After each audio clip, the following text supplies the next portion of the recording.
Identity reveal చేయకుండా మీరు ఏదైనా కంప్లైంట్ దానిలో రాసుకోవచ్చు.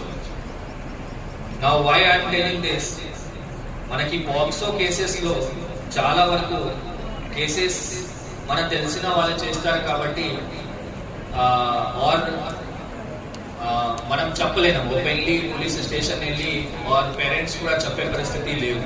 సో వాళ్ళు మనం చెప్పండి. దానివల్లనే మీ ఐడెంటిటీ మీరు గోపనీయ పెట్టుకొని మీరు ఆ కంప్లైంట్ బాక్స్ లో ఏదైనా కంప్లైంట్ మేబీ ఆన్ యువర్ చుట్టాల వాళ్ళు ఉండొచ్చు, పక్కన ఊరు వాళ్ళు ఉండొచ్చు, anyone who has done anything wrong with you or doing wrong with you, okay, అది చెప్తే దానిపైన కూడా మనం డిస్క్రీట్ ఎంక్వైరీ చేసి మీ ఐడెంటిటీ అనేది అస్సలు మీ ఐడెంటిటీ బయట రాకుండా